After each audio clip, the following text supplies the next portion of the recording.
조선 518년 역사를 통틀어단 한 명, 양반 신분이 아니면서도 왕비의 자리까지 올랐던 여인이 있습니다. 궁녀에서 시작해 조선 최고의 권력을 거머쥐었다가 결국 죽음으로 생을 마감한 파란만장한 인생의 주인공이죠. 오늘날까지도 수많은 드라마와 영화의 소재가 되어왔던 그녀, 바로 장희빈입니다. 혹시 여러분은 그녀가 정말 악녀였다고 생각하시나요? 아니면 시대의 희생양이었을까요? 오늘은 역사 기록을 바탕으로 장희빈의 진짜 모습을 함께 들여다보겠습니다. 자, 지금부터 조선시대로 시간여행을 떠나보실까요? 1659년 한양의 한 역관 집안에서 여자아이가 태어났습니다. 아버지 장영은 통역관이었죠. 역관이라는 직업, 요즘으로 치면 외교관이나 통역사 같은 역할인데요. 당시 신분제 사회에서 역관은 중인 계층에 속했습니다. 양반보다는 낮지만 평민보다는 높은 애매한 위치였던 거예요. 그 집안의 둘째 딸로 태어난 아이, 이름은 장옥정이었습니다. 네, 우리가 아는 장희빈의 본명이에요. 어린 옥정은 비교적 풍족한 환경에서 자랐을 겁니다. 역관 집안이니까 경제적으로는 여유가 있었겠죠. 문제는 신분이었어요. 아무리 돈이 많아도 중인은 중인이었으니까요. 조선시대에는 신분의 벽이 정말 높고 단단했거든요. 옥정이 10살쯤 되었을 때 집안에 큰 변화가 찾아왔습니다. 아버지 장영이 갑자기 병으로 세상을 떠난 거예요. 가장이 사라지니 집안 형편이 점차 어려워지기 시작했죠. 어머니는 고민 끝에 결정을 내렸습니다. 딸을 궁궐로 보내기로 한 거예요. 궁녀가 되는 길 말이죠. 당시 궁녀로 들어간다는 건 어떤 의미였을까요? 평생 결혼도 못하고 궁궐 안에서 일만 해야 하는 힘든 삶이었지만 다른 한편으로는 안정적인 생활이 보장되는 길이기도 했습니다. 집안이 어려워진 중인 가문의 딸에게는 그나마 괜찮은 선택이었던 셈이죠. 그렇게 옥정은 궁녀가 되어 궁궐 생활을 시작했습니다. 매일매일 똑같은 일상의 반복이었을 거예요. 빨래하고 청소하고 음식 나르고 상궁들 시중 들고 지루하고 고된 나날들이었겠죠. 세월이 흘러 옥정도 어느덧 20이 넘은 성인이 되어 있었습니다. 궁녀 생활만 벌써 10년 넘게 하고 있었어요. 그런데 옥정에게는 다른 궁녀들과 구별되는 뭔가가 있었습니다. 바로 외모였어요. 조선왕조실록에는 이렇게 기록되어 있습니다. 얼굴이 아름다웠다. 이게 얼마나 대단한 기록인지 아십니까? 실록에 궁궐 여인의 외모를 칭찬하며 기록한 경우가 장희빈이 유일하거든요. 그만큼 뛰어난 미모였다는 뜻이죠. 1680년 겨울쯤의 일입니다. 당시 숙종은 20살의 젊은 왕이었어요. 첫 번째 부인인 인경왕후를 전염병으로 잃고 슬픔에 빠져 있던 시기였죠. 아내를 잃은 지 얼마 되지 않아 마음이 많이 공허했을 겁니다. 그때 숙종의 눈에 들어온 여인이 바로 22살의 궁녀 장옥정이었던 거예요. 둘의 나이 차이는 고작 2살 숙종이 연하였습니다.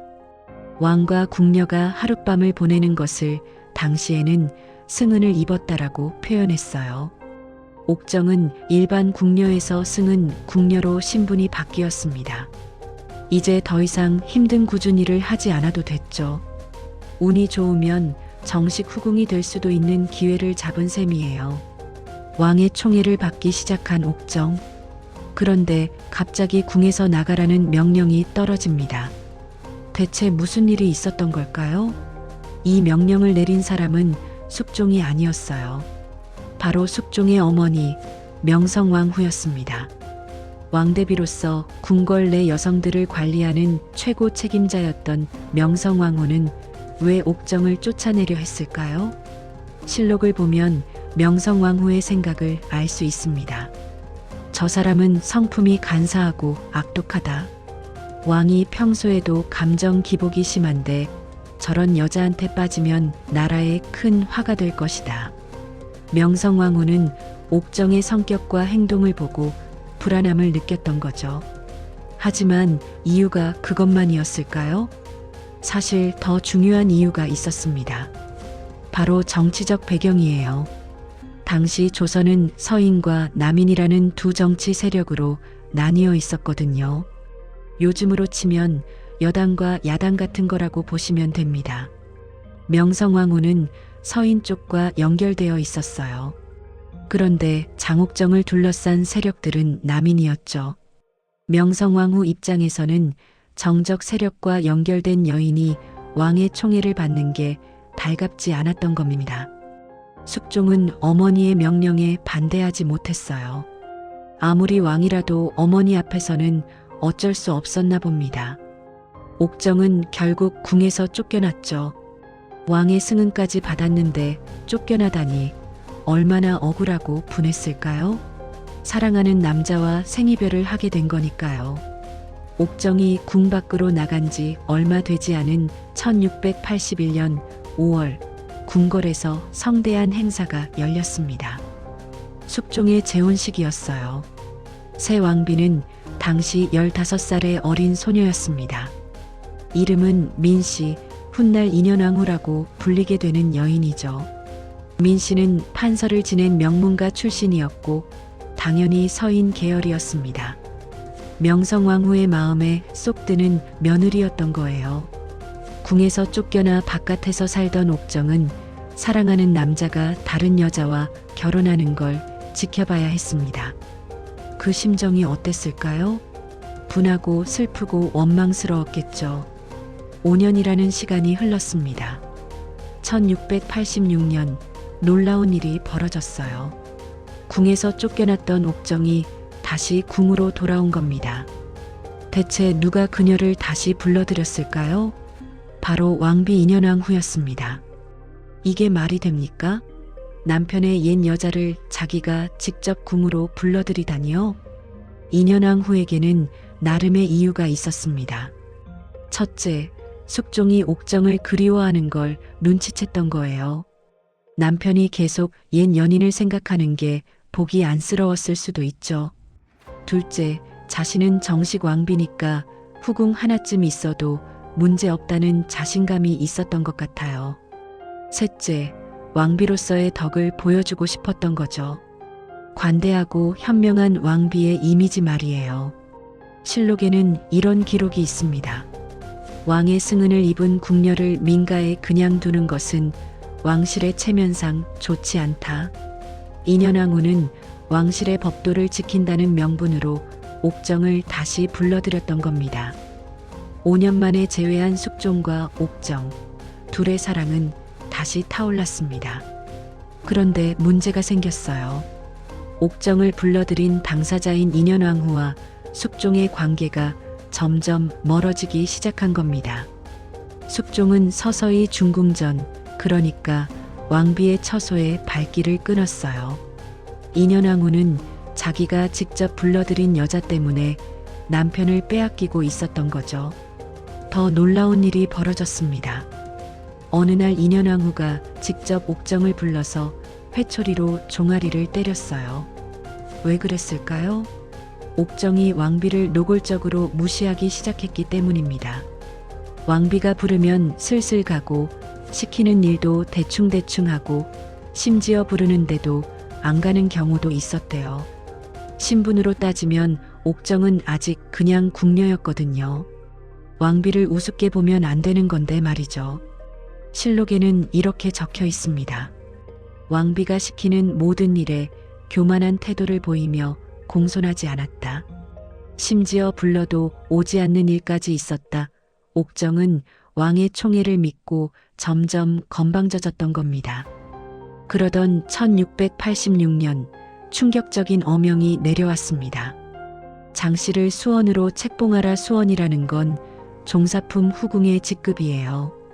옥정이 드디어 정식 후궁이 된 겁니다. 게다가 노비 100명이라는 엄청난 재산도 함께 받았죠. 요즘으로 치면 갑자기 대기업 임원이 된 것과 비슷한 신분 상승이었어요. 여기서 끝이 아니었습니다. 몇 달 후 옥정은 종이품 수비를 거쳐 정의품 소위까지 승급했어요. 3급 공무원이 갑자기 차관급으로 뛰어오른 셈이죠. 숙종의 총애가 얼마나 대단했는지 알 수 있는 대목입니다. 1688년 옥정에게 인생 최대의 기회가 찾아왔습니다. 임신을 한 거예요. 그것도 아들을요. 당시 인현왕후는 결혼한 지 7년이 넘도록 아이가 없었거든요. 숙종이 즉위한 지 15년 만에 처음으로 얻은 아들이었습니다. 왕자를 낳은 옥정. 이제 그녀의 입지는 하늘을 찌를 듯 했습니다. 아들의 이름은 윤, 훗날 경종이 되는 인물이죠. 숙종은 너무 기뻐서 이 아들을 원자로 정하고 싶어 했어요.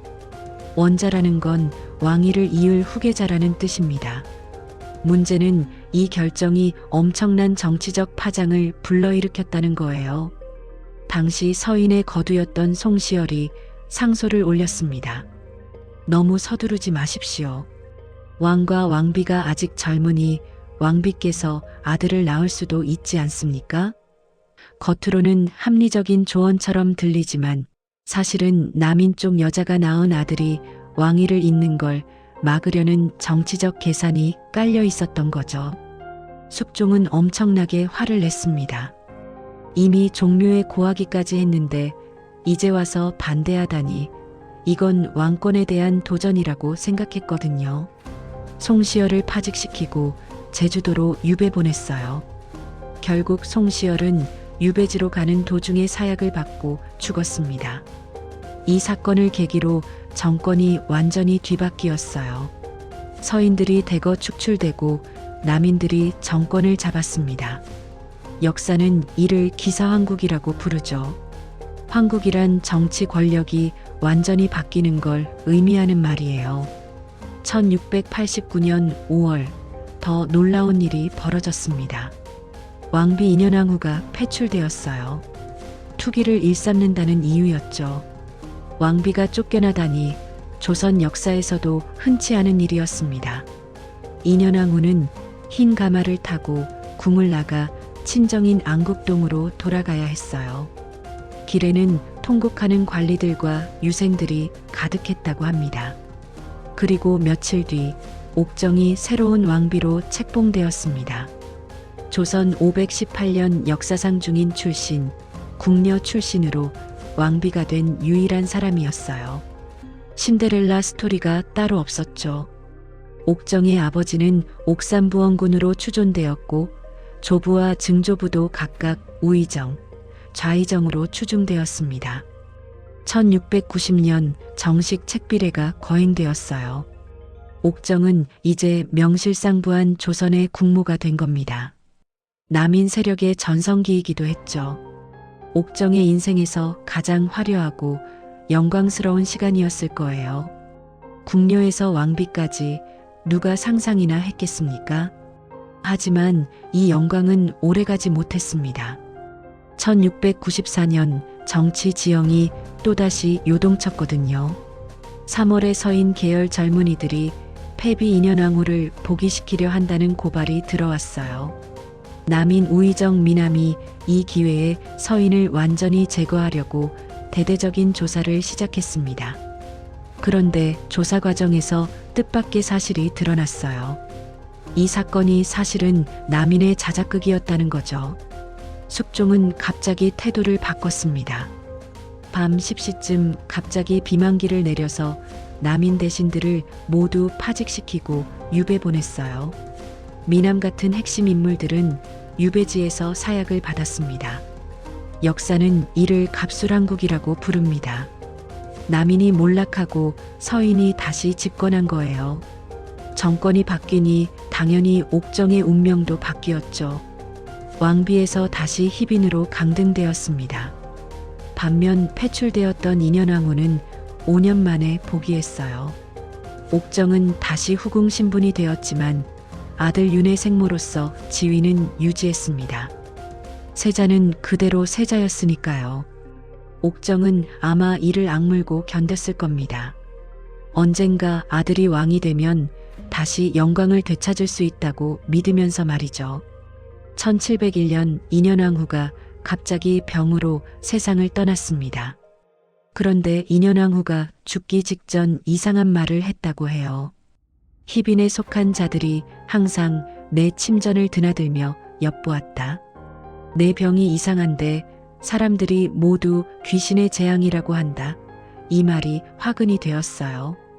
조사가 시작되었고 충격적인 사실이 밝혀졌습니다. 옥정이 취선당 서쪽에 신당을 차려놓고 인현왕후가 죽기를 기도했다는 거예요. 무당을 불러 구술하고 저주를 했다는 증거들이 나왔죠. 오빠 장희재가 보낸 편지에도 인현왕후와 관련된 의심스러운 내용이 있었고요. 숙종은 결단을 내렸습니다. 1701년 10월 옥정에게 자결하라는 명령이 내려졌어요. 옥정의 시신은 밤에 흰 휘장으로 덮여 창경궁 선인문을 통해 정릉동 본궁으로 옮겨졌습니다. 아들 세자가 망고기를 행했지만 왕비로서의 예우는 받지 못했어요. 모든 기록에서 희빈 대신 그냥 장씨라고만 불렸습니다. 옥정의 죽음으로 남이는 완전히 몰락했습니다. 이후 남이는 정치적으로 회복 불가능한 상태가 되었죠. 옥정의 아들 윤, 그러니까 세자는 죄인의 아들이 되어버렸고 왕위 계승권마저 위태로워졌습니다. 1701년에 숙빈 최 씨가 또 다른 왕자를 낳았거든요. 바로 훗날의 영조예요.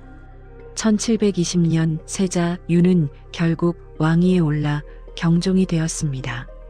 하지만 재위 기간 내내 병약했고 이복 동생 연인군 영조가의 갈등 속에서 불안한 나날을 보냈죠. 1724년 경종은 재위 4년 만에 의문의 죽음을 맞이했습니다. 게장을 먹고 생감을 먹은 뒤 갑자기 악화되어 5일 만에 죽었다고 해요. 독살설이 떠돌았지만 진실은 알 수 없습니다. 경종이 죽고 영조가 즉위했습니다. 영조는 즉위 후 옥정의 묘를 경기도 광주에서 서울은 근처로 이장했고 신주를 칠궁의 하나인 대빈궁에 모셨어요. 경종이 왕위에 올랐을 때 옥정에게 대빈이라는 높은 호칭을 올렸거든요. 하지만 시호는 끝내 받지 못했습니다. 죄인이었으니까요. 장희빈, 아니 장옥정의 삶을 돌아보면 많은 생각이 듭니다. 그녀는 정말 악녀였을까요? 아니면 권력 다툼의 희생양이었을까요? 역사 기록은 대부분 승자의 시각에서 쓰였다는 걸 기억해야 합니다. 서인이 최종 승리했으니 기록도 서인에게 유리하게 남았겠죠. 옥정은 분명 야심이 있었고 권력욕도 강했던 것 같아요. 하지만 그게 잘못일까요? 남자들은 권력을 추구하면 영웅이 되는데 여자가 권력을 추구하면 악녀가 되는 건 공평하지 않죠. 옥정은 자신에게 주어진 기회를 최대한 활용했을 뿐입니다. 궁녀라는 밑바닥에서 시작해 왕비까지 올랐다가 다시 죽음으로 생을 마감한 그녀의 인생은 조선시대 권력의 무상함을 보여주는 상징이 되었습니다. 숙종도 결코 무고한 사람은 아니었어요. 그는 왕권 강화를 위해 의도적으로 황국을 일으켰다는 평가를 받습니다. 신하들을 서로 싸우게 만들어서 왕의 권력을 키우는 전략이었던 거죠. 옥정과 인현왕후는 어쩌면 숙종의 정치적 도구였을지도 모릅니다. 인현왕후는 어땠을까요? 드라마에서는 완벽한 선녀처럼 그려지지만 실제로는 정치적 싸움 속에서 서인의 상징으로 이용당한 측면이 있어요. 그녀 역시 권력 다툼의 희생자였던 셈이죠. 결국 이 이야기는 세 사람의 비극입니다. 숙종, 옥정, 인현왕후 모두 자신의 의지대로 살았지만 결과는 누구도 행복하지 않았어요. 옥정과 인현왕후는 같은 해에 죽었고 숙종은 두 여인 사이에서 평생 갈등했으며 경종은 불안한 왕위를 물려받았죠. 옥정의 이야기가 300년이 지난 지금까지도 회자되는 이유는 뭘까요? 그녀의 삶이 너무나 드라마틱하기 때문이기도 하지만 우리에게 권력이란 무엇인지, 사랑이란 무엇인지, 신분이란 무엇인지 질문을 던지기 때문입니다. 옥정은 신분의 한계를 뛰어넘으려 했던 선구자였을 수도 있어요. 중인 출신 궁녀가 왕비가 된다는 건 당시로서는 상상도 할 수 없는 일이었거든요. 그녀는 불가능을 가능하게 만든 사람이었습니다. 하지만 너무 높이 올라간 만큼 추락도 가혹했죠. 옥정이 만약 후궁 정도에서 만족했다면 어땠을까요? 아마 평안한 노년을 보낼 수 있었을 겁니다. 하지만 그녀는 최고의 자리를 원했고 그 대가로 목숨을 잃었어요. 역사는 우리에게 많은 교훈을 줍니다. 권력은 영원하지 않다는 것, 오늘의 승자가 내일의 패자가 될 수 있다는 것, 그리고 정치적 싸움에서는 누구도 안전하지 않다는 것을요. 장희빈이라는 이름으로 기억되는 장옥정. 그녀는 악녀였을까요? 희생양이었을까요? 아마 둘 다였을 겁니다. 상황에 따라, 관점에 따라 다르게 보일 수 있는 복잡한 인물이었던 거죠. 역사적 인물을 단순히 선과 악으로 나누는 건 무리가 있습니다. 인간은 누구나 복잡하니까요. 옥정의 삶을 통해 우리는 조선시대의 정치가 얼마나 잔인했는지, 여성이 권력을 추구하는 게 얼마나 위험했는지, 그리고 신분제 사회의 모순이 무엇이었는지 알 수 있습니다. 역사는 과거의 이야기이지만 동시에 현재를 비추는 거울이기도 해요. 오늘날 우리 사회는 어떤가요? 신분제는 없어졌지만 여전히 보이지 않는 차별과 편견이 존재합니다. 권력을 추구하는 여성을 바라보는 시선도 완전히 바뀌지는 않았어요. 장희빈의 이야기가 계속 우리의 관심을 끄는 이유는 그녀의 삶이 현재 우리 사회의 문제와도 연결되어 있기 때문일 겁니다. 궁녀에서 왕비까지 올랐다가 죽음으로 생을 마감한 한 여인. 그녀의 무덤은 지금 서울흥에 있습니다. 대빈묘라는 이름으로요. 왕비의 무덤은 아니지만 그렇다고 평범한 후궁의 무덤도 아닌 애매한 위치에 자리 잡고 있죠. 그녀의 삶처럼 말입니다. 역사를 공부하면서 우리가 배워야 할 건 단순한 사실이 아니라 그 사실 뒤에 숨겨진 인간의 이야기입니다. 장옥정도 우리와 똑같은 사람이었어요. 사랑하고 미워하고 야망을 품고 두려워하고 행복해하고 슬퍼했던 한 인간이었던 거죠. 그녀를 무조건 악녀라고 낙인 찍기보다는 그 시대의 맥락 속에서 이해하려는 노력이 필요합니다. 동시에 미워하지도 말아야 해요. 있는 그대로의 모습을 보는 거죠. 복잡하고 모순적이고 때로는 이해할 수 없지만 그럼에도 인간적인 모습을요. 장희빈의 이야기는 여기서 끝이지만 그녀가 남긴 질문들은 계속됩니다. 권력이란 무엇인가? 사랑이란 무엇인가? 신분이란 무엇인가? 여성의 야망은 왜 비난받는가? 역사의 진실은 무엇인가? 이런 질문들에 대해 여러분은 어떻게 생각하시나요? 오늘 장희빈의 이야기를 통해 조선시대 정치의 한 단면을 들여다봤습니다. 역사는 단순히 외워야 할 연도와 사건의 나열이 아니에요. 그 시대를 살았던 사람들의 생생한 삶의 이야기입니다. 그래서 역사는 재미있고 또 중요한 거죠. 여러분도 역사 속 인물들의 이야기에 관심을 가져보세요. 그들의 선택, 그들의 고뇌, 그들의 운명을 통해 우리는 인간에 대해, 사회에 대해, 그리고 우리 자신에 대해 더 깊이 이해할 수 있을 겁니다.